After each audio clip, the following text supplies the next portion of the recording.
අද තයිබෝන් කියලා වීඩියෝ එකට පිළිගන්නවා. ඉතින් අද වීඩියෝ එකෙන් කතා කරන්නේ සෝලර් සිස්ටම් ගැන. ඉතින් ලංකාවේ ගොඩක් කට්ටිය කුතුහලයක් දක්වන මාතෘකාවක් තමයි සෝලර් සිස්ටම් කියන්නේ. ඒ වගේම ගොඩක් කට්ටිය එයාලට සෝලර් සිස්ටම් එකක් හයි කරගන්න බලන කට්ටිය තමයි දැන් ගොඩක් ඉන්නේ.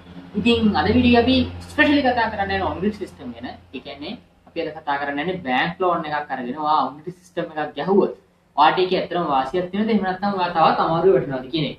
ඉතින් ඔෆ් ග්‍රිඩ් සිස්ටම් ගැන අපි කතා කරන්නේ ඔන් ග්‍රිඩ් සිස්ටම් ගැන තමයි බේසිකලි ගොඩක්ම ලොකුවට කතා කරන්නේ. මොකද ලංකාවේ ගොඩක් කට්ටිය දැන් කතා වෙන්නේ ඔන් ග්‍රිඩ් ගැන. ඔන් ග්‍රිඩ් සිස්ටම් එකක් හයි කරගත්තොත් මෙයාලට බැංක් ලෝන් එකක් අරගෙන හයි කරගත්තොත් මේක ලාභයක් තියෙනවද කියන එක. හරි එහෙනම් අපි වැඩේ පටන් ගමු.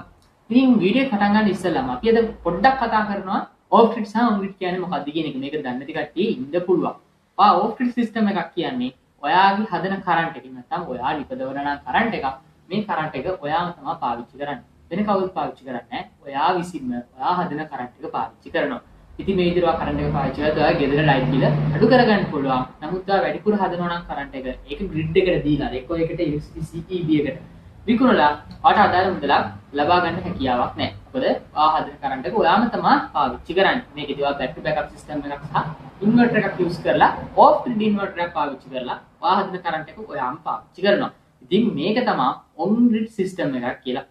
මේක තමයි ඔෆ් ග්‍රිඩ් සිස්ටම් එකක් කියලා කියන්නේ. ඔෆ් ග්‍රිඩ් එක වෙන්නේ ඔයා හදන කරන්ට් එක ඔයාම යූස් කරනවා. කිසිම කෙනෙකුට මේක විකිණීමක් කරන්නේ නැහැ.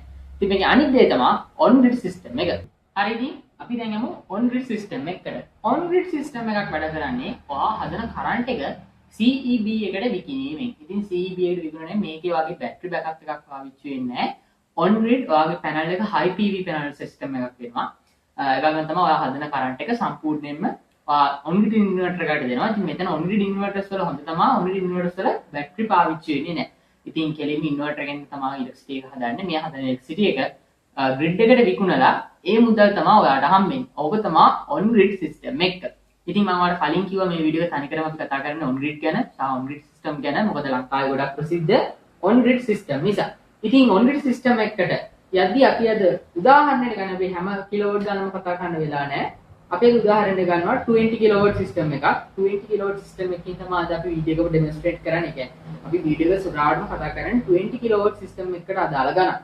ඔයාලට 40 කිලෝවොට් ඕන නම් ඔයාට මේ වීඩියෝ එක බලලා අදහසක් ගන්න පුළුවන් කොහොම ගණක් ඔයාට යයිද කියන එක.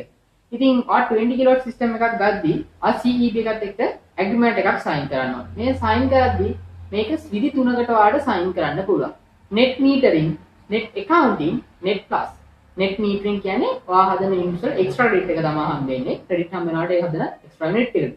අනිත් එක net accounting කියන්නේ ඔයා හදන කරන්ට් එක ඔයා පාවිච්චි කරන ගමන්ම ඔයාට මේ කරන්ට් එක විකුණන්න පුළුවන්. ඉතින් මේ ඔප්ෂන් එක තමයි අද අපි වැඩිපුර ફોකස් කරන්නේ net accounting. සාමාන්‍ය රුපියල් 22 ගානේ අවුරුදු 7ක් යනකම් අද තියෙන ස්ටෑන්ඩඩ්ස් වලට ගෙවනවා. අවුරුදු 7න් පස්සේ රුපියල් 15.50 ගානේ ඉතිරි අවුරුදු 13 CEB එක ඔයාගේ කරන්ට් එක සල්ලි දීලා ගන්නවා. මතක තියාගන්න ඔයා හදන කරන්ට් එක ඔයාගේ ගෙදර කියන්නේ ඔයාගේ ගෙදර පාවිච්චි අඩු වෙලා තමයි යුනිට්ස් ගන්න හැදෙන්නේ. එතකොට ඔයා හදන කරන්ට් එක ඔයා ගෙදරට පාවිච්චි කරලා වැඩි තමයි ඔයා CEB එකට විකුණන්නේ. ඒක ඇත්තටම හොඳ දෙයක්. ඒක තමයි අද අපි ඒ ඔප්ෂන් එකෙන් මේ සෝලර් සිස්ටම් එක හයි කරන විදිහට කතා කරන්නේ. ඒ කියන්නේ ඔයා හදන කරන්ට් එක ඔයා පාවිච්චි කරලා ඊට පස්සේ වැඩි ටික ඔයා ග්‍රිඩ් එකට විකුණනවා. කොච්චර හොඳ දෙයක්ද නේද? ඒක net accounting. ඊළඟ එක net plus. net plus කියන්නේ ගොඩක් ලොකු සිස්ටම්ස්. ඒ කියන්නේ ඔයා සනිකර සෙපරේට් ලයින් එකක් ගන්නවා ඔයාගේ වැඩේට. කියන්නේ ඔයාගේ ඉදින්දා ජීවත් වෙන එකට ඉතිරිය තනිකරම වෙනම සෙපරේට් එකකින් සම්පූර්ණයෙන්ම ග්‍රිඩ් එකට විකුණන එක තමයි කරන්නේ. කියන්නේ ඔයා මේ ග්‍රිඩ් එකෙන් හදන එකෙන් ඔයා පාවිච්චි කරන්නේ නැහැ. හරි. අද අපි යමු දැන් net accounting එකට යන්න. net accounting. net accounting එකේ ඔයාලට මම කලින් කිව්වා 22 ගානේ අවුරුදු 5ක් යන අවුරුදු 7ක් යනකම් ගන්නවා 15.50 ගානේ ඉතිරි අවුරුදු 13ට වගේ කරන්ට් එක CEB එක මිලදී ගන්නවා. සාමාන්‍යයෙන් 20 කිලෝ සිස්ටම් එකක් ලංකාවේ හදන්න කියන්නේ 20 කිලෝ සිස්ටම් එකක් ලංකාවේ අද තියෙන රේට් එක ගන්නවා නම් 2.5 ඉඳන් 2.9 මිලියන් වෙනවා. ඒ කියන්නේ ලක්ෂ 25 ලක්ෂ 29 වගේ ගානකට හොඳ පිළිගත්ත මේ උඩින් පාත් වෙච්ච කම්පැනි නෙමේ හරි කම්පැනි එකකින් ගන්න පුළුවන් ඔය මුදල අදාළව.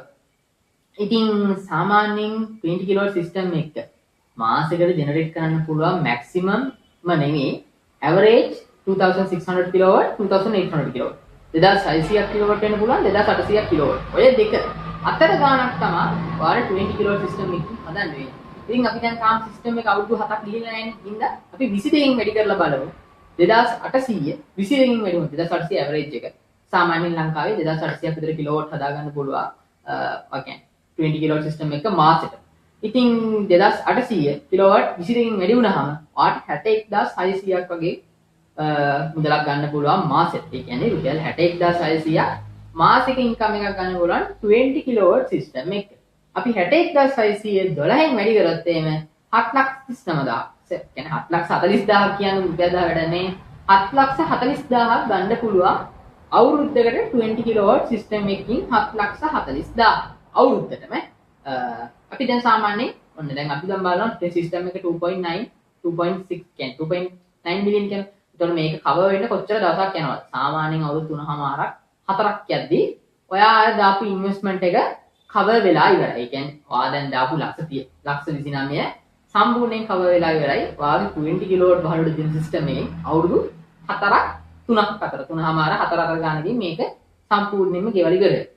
නමුත් ගොඩක් කට්ටිය එයාගේ අතේ තියෙන සල්ලි දාලා නෙමෙයි සොල්හයි කරන්නේ. බැංක් ලෝන් එකක් දාලා. අපි දැන් යනවා හොඳම පාර්ට් එකට මේ වීඩියෝ එක ස්කිප් කරන්න එපා ඒක නිසා. මේක තමයි ඔයාලා ගොඩක් කට්ටිය හිතන්නේ නැති පාර්ට් එක. හරි. අපි දැන් යමු. ඉතින් සෝරි මට කියන්නම දුන්නා 20 කිලෝවොට් සිස්ටම් එකක් ගන්න ඔයාට අනිවාර්යෙන් 3 phase තියෙන්න ඕනේ. ඔයාට ගෙදර 3 phase line එකක් තියෙන්න ඕනේ. ආසන්න වශයෙන් වර්ග මීටර 100ත් 120ක් ගණන්වත් තියෙන්න ඕනේ. අන්න ඒක ඔළුවේ තියාගන්න. 20 කිලෝවොට් සිස්ටම් එක සයිසින් ගණන් මම තිස්සෙම ඔළුවේ තියාගෙන සෝල් සිස්ටම් එකක් ගහද්දී ඔයාට කොච්චර ෆ්ලෝ ස්පේස් එකක් තියෙනවද?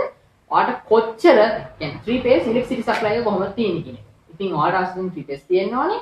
ඔයාට වර්ග මීටර 120 100 අතර ප්‍රමාණයක් තියෙනවනේ 20 කිලෝවොට් සිස්ටම් එකක් හයි කර ගන්නවා. ඒක එක්ස්ට්‍රා පොයින්ට් එකක්. සෝරි සමාවෙන්න අමුතුණා කියන්නේ. ඊළඟට අපි යමු බැංක් පාර්ට් එකට. බැංක් පාර්ට් එකට ගියාට පස්සේ සාමාන්‍යයෙන් ලංකාවේ සෝලාර් ඉන්ටරෙස්ට් රේට් එක 9.5 11 13 සාමාන්‍ය 9.5 12 කියන්නේ 9.5 112ත් අතර 13ක් යනවා සමහර තැන්වල. ඒක ඔයා ගන්න, ඒ කියන්නේ ඔයා කොච්චර අවුරුදු ගානකටද ගන්න කියන එක මත මේ යන ඉන්ටරෙස්ට් රේට් එක ඩිපෙන්ඩ් වෙනවා. සාමාන්‍යයෙන් අද අපි වීඩියෝ එක ඩෙමොන්ස්ට්‍රේට් කරන්න 10% ක ඉන්ටරෙස්ට් එක ගමු. ලේසි ඒතකොට අපිට ඔක්කොම වැටික් කරන්න 10% ක ඉන්ටරෙස්ට් රේට් එක දාලා අපි බලමු කොහොමද අපි 20 කිලෝවොට් සිස්ටම් එක ගන්නේ සහ බැංක් එක කන්ටැක්ට් කරගෙන. සාමාන්‍ය ලංකාවේ DOC ගත්තොත් එහෙම DOC නෙමෙයි සාමාන්‍ය බැංක් සිස්ටම් එකේ එක එක ඉන්ටරෙස්ට් රේට් එනවා මේකට වඩා පොඩි ගොඩක් වෙලාවට 100ට එකක් දෙකක් අතර ගණක් වෙනස් වෙනවා. අපි 110න් හදමු ඇවරේජ් එකක් විදිහට අරගෙන. 110 ගත්තොත් දැන් අපි 75ක් තමයි දෙන්නේ. ඔයා ගන්න බැංක් ලෝන් එක දෙන්නේ ඔයා හදලා සෝලාර් සිස්ටම් එකකින් 175කට. දැන් අපේ 29යිනේ ලක්ෂ. ඒකෙන් 175ක් තමයි බැංක් එක ඔයාව කවර් කරන්නේ. උපරිම 75. ඉතින් එහාට ඒ බැංක් ඔයාව කවර් කරන්නේ නැහැ. ඉතින් ඉතිරිය යන ඔයා හදාගෙන තියන්න ඕනේ. ඔයාගේ අතේ තියෙන සල්ලි තමයි ඉතිරිය දාන්න වෙන්නේ. හරි. ඉතින් අපි දැන් අපි ගාව ලක්ෂ 9ක් තියෙනවා කියලා ලක්ෂ 20ක් තමයි මම දැන් බැංක් එකෙන් ඉල්ලන්න යන්නේ. මම බැංක් එකෙන් ගන්න යන්නේ ලක්ෂ 20ක්. ලක්ෂ 20ට කොච්චර බොලියක් හැදෙයිද? සාමාන්‍යයෙන් 7 year plan එකේ දැම්මොත් අපි අවුරුදු 7කට. හරිද? අවුරුදු 7කට දැන් 22 ගන්න අවුරුදු 7න් අපිට වැඩේ කවර වෙන අපි අවුරුදු 7කට පොලිය හදමු.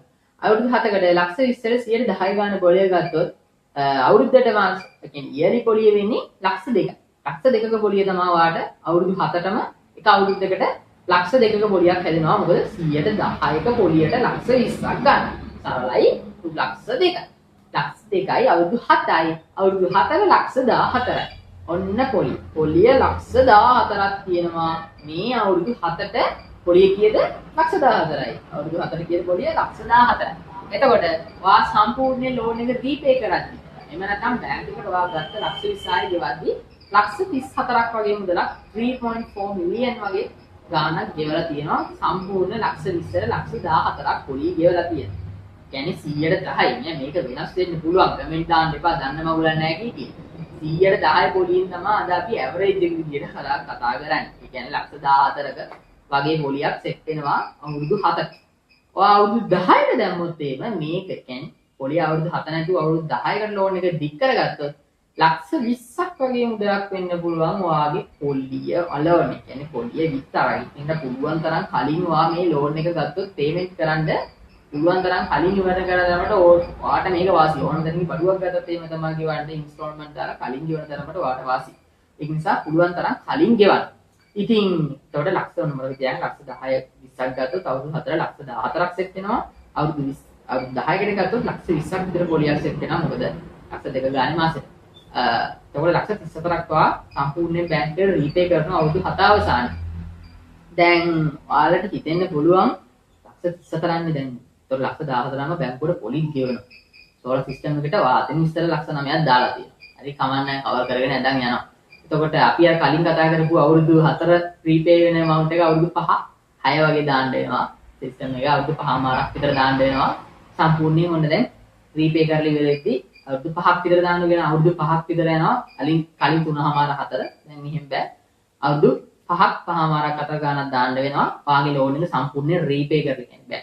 ඔයා සම්පූර්ණ ලෝන් එකයි ලෝන් එකේ පොලියයි ඔක්කොම ගෙවලා ඉවරලා ඔයා නිදහස් වෙන්න. ඒ කියන්නේ ඔයා ගිදන් කරපු සල්ලි ටික ඉවර වෙන්නේ.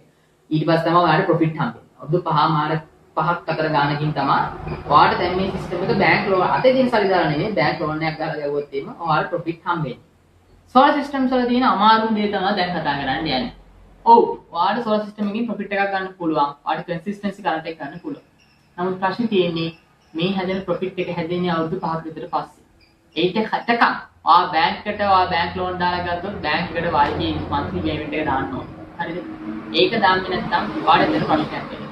ඉතින් කොහොම බැංක් එකට ලස්සනට අපිට ගෙවන් යන්න පුළුවන් අපිට සෝලර් එකෙන් කන්ටිනියු පවර් එක දෙනවන්නේ නේද කියන එකේ. ආනමුත් මතක තියාගන්න දැන් ලංකාවේ බීවිලා තියෙන සමහර අහින්දාස් කම්පැනි තියෙනවා කුණු කුඩින් හින්දා වගේ කම්පැනි අදමත් වෙනවා හිට නැහැ. ඔයා මේ වගේ කම්පැනි එකකට හම්බෙලා සෝලර් සිස්ටම් එක හයි කරොත් එහෙම මාස දෙක තුනකින් ඔයා සෝලර් සිස්ටම් එක හයි කර වැඩ කරන්නේ නැතුව වෙනවා. හදපු කම්පැනියක් නැති වෙනවා. ඔයා අනාතයි. ඔයාගේ ඔක්කොම හිර වෙනවා. මොකද අපිට ඒ ලෝන් විතරක් නෙමෙයි ගොඩක් කට්ටිය ලංකාවේ තව ලෝන් දෙක තුනක් යනවා. ඉතින් ඒකේ ලෝන් එකක් විතරක් ගෙවන්න හම්බෙන්නේ නැහැ. ඒනවා හිර වෙනවා. ඉතින් ඒක නිසා හොඳට හිතලා බලලා ලෝන් එකක් ගන්න සෝලා ගන්නවා නම් තව ලෝන්ස් ගොඩක් යනවා නම් ලීසින් හවුසින් ලෝන් තව මොනවා හරි ලෝන් ගොඩක් යනවා නම් සෝලා ලෝන් එකකට දැම්ම යන්න එපා. ඒක ඇත්තට හොඳ දෙයක් නෙමෙයි.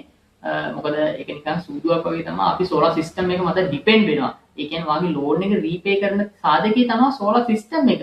එක අකුණක් ඔව් ඉන්ෂුරන්ස් කරන්න පුළුවන්. නමුත් ඔය දේ මොනවා වුණත් ආට මාසෙකට දෙකකට හරි වාගේ සෝලාර් සිස්ටම් එකේ ජෙනරේෂන් එක නැති වුණොත් එතන ලොකු ප්‍රශ්නයක් වෙනවා. අනිත් එක කම්පැනිස් කියනවා ඔයාලට අච්චර අවුරුදු ගානකට මෙච්චර අවුරුදු ගානකට වරන්ටි දෙනවා කියලා. නමුත් ඒ දෙන්නේ බොහොම අතලොස්සක් වෙන කම්පැනි එහෙම කිව්වට අවුරුදු උපරිම දැන් ලංකාවේ බැලුවොත් එimhe සෝලාර් කම්පැනියක් තියෙන අවුරුදු 2යි 3යි ඉතින් සෝලාර් කම්පැනි නැහැ. ඔක තමයි ලංකාවේ ඒ අනේ මන් දන්නේ මොකට බලපත්‍ර දෙනවද කියලා හිතා ගන්න බෑ. හයි කරනකම් විතරයි ආදරේ ඊට පස්සේ නැහැ. ඉතින් ඉන්වර්ටර් එක පිච්චුනොත් ලක්ෂ 4යි. ඉන්වර්ටර් එක ආයෙ දාන්න ලක්ෂ 4ක් වාට ඕනේ. කම්පැනි වොරන්ටි දෙන්නේ නැත්නම් ඔයා සුද්ධ සෝලර් පැනල් ටික දිහා බලන් ඉන්නේ. ඔයා ආයෙ අලුතින් ඉන්වර්ටර් එකක් ඔයාගේ පොකට් එකේ සල්ලි වලින් ගෙනලා තමයි යන්න වෙන්නේ. ඔන්න ඒතකොට දැන් තවත් අර ප්‍රීපේ වෙන කාර්යය තවත් දික් කරගන්න මොකද ඔන්න දැන් අර වගේ වොරන්ටි ප්‍රශ්නයක් ආවොත්. ඒක නිසා ඔයාලට ගොඩක් ලෝන්ස් එනවා නම් ඔයා සෝලර් සිස්ටම් එකකට යන්න එපා. බැංක් ලෝන් එකක් දාලා. එහෙනම් ඔයාට සල්ලි දෙනවා නම් ඔයා සෝලර් සිස්ටම් එකකට යන්න. හරි. යට ලංකාවේ සෝලර් හයි කරන ආයතනයක් බලලා ලස්සනට වොරන්ටි දෙන ආයතනයක් බලලා සෝලර් සිස්ටම් එක හයි කරගන්න. නැත්තම් අමාරුයි. නැත්තම් අමාරුයි ගොඩක් කට්ටිය අමාරුවට තියෙන ඔය ආයතන ප්‍රශ්න නිසා මම දන්න ගොඩක් තැන්වල සෝලර් සිස්ටම් තියෙනවා. දැන් මාස ගාණක් තිස්සේ වැඩ කරන්නේ නැහැ. ඒකෝට මේ මිනිස්සු අර බැංක් ලෝන් ඔක්කොම හිර වෙලා තියෙන්නේ. ඉන්ෂුරන්ස් ක්ලේම් කරන්න පුළුවන්. නමුත් අර දීපු කම්පැනි දැන් ඇත්තේ නැහැ. ඒක නිසා ගොඩක් වෙලාවට එයාගේ පොකට් එකෙන් තමයි සල්ලි යන්න වෙන්නේ. ඉතින් මේකේ තව ගොඩක් ෆීස් තියෙනවා ඇඩ්මින් ඩේ. එතකොට සමහරට ඔයා අපි හිතන තරම් ඉක්මනට සෝලා සිස්ටම් එකක් හයි කරගෙන ඒක රීපේ කරගන්න බෑ. අන්න ඒක ඔළුවේ තියාගන්න. සමහර කට්ටිය ගණන් හදලා බලුවම අවුරුදු 4න් අති ගොඩනේ ඊට පස්සේ අපිට ප්‍රොෆිට් නේ අවුරුදු 20ම කියලා. නැහැ ගොඩක් වෙලාවට එහෙම වෙන්නේ නැහැ. ඔයාගේ සෝලා පැනල්ස් වල ජෙනරේෂන් එක සැලකියුතු මට්ටමකින් අඩු වෙන අවුරුදු 20ක් කියද්දි. ඒකත් හොඳට ඔළුවේ තියාගන්න. 2800ක් අද හැදුවට තව අවුරුදු 10කින් ඉච්චර හැදෙන්නේ නැහැ. 2000ක් පස්සේ දෙන අවස්ථා නැති වෙන්න පුළුවන්. ඒක නිසා මේක අපි උපකරණයක් තාක්ෂණික උපකරණයක් මත ඩිපෙන්ඩ් වෙලා කරන දෙයක්. ඔයාගේ ආර්ථිකයට දරන්න අමාරුයි නම් ඒකින් විතරක් ඩිපෙන්ඩ් වෙලා ඔයා සෝලර් සිස්ටම් එකට ගෙවන්න ඉන්නවනේ කියන්නේ. ඔයාගේ බැංක් ලෝන් එක සෝලර් එකකින් විතරක් ගෙවන්න ඉන්නවනම් ඒක අමතක කරන්න. එහෙම කියන්නේ. ඔයාලගෙන් හොඳට ඒ කියන්නේ ඔයාලට හොඳ ආර්ථික තත්ත්වයක් තියෙනවා නම් තව ලෝන්ස් නැත්තම් ගන්න. හොඳ ආයතනයකින් ගන්න. සෝලර් කියන්නේ හොඳ දෙයක්. නමුත් ඒක හරියට කරන්න. ඉතින් වීඩියෝ එකේ අදහස ඔයාලට තේරෙන්නේද කියලා හිතනවා. සෝලර් සිස්ටම් කියන්නේ තාක්ෂණික උපකරණයක් ඕනම වෙලාවක කැඩෙන්න පුළුවන්. ආයෙත් මම කියන්නේ සමහර තැන්වල මාස ගණන් වැඩ කරන්නේ සෝලර් සිස්ටම් තියෙන මිනිසුන්ටත් ඒක ඇති වෙලා අතහැරලා දාපු සෝලර් සිස්ටම් තියෙනවා. හරි තැනකින් ලස්සනට වැඩක් කරගෙන හොඳට කරන්ට් එක හදලා අපේ කරන්ට් ප්‍රශ්න ඔක්කොම විසඳගමු. තවත් වීඩියෝ එකකින් හම්බෙමු. වීඩියෝ හොඳ නම් සබ්ස්ක්‍රයිබ් කරන්න බැරදී ඇති. නමුත් ගොඩක් ලොකුට වැරදි තියෙන දෙයක් මේ ඔක්කොම ඩීටේල්ස් මම ඔන්ලයින් එකෙන් හොයාගත්ත ඩීටේල්ස් අදට අදාළ ඩීටේල්ස්. ඉතින් තවත් මේ වගේ ඩෙමොන්ස්ට්‍රේටිව් මට අන්නම්. තවත් ඉගෙන ගන්න දෙයක් තියෙන වීඩියෝ එකකින් හම්බෙමු.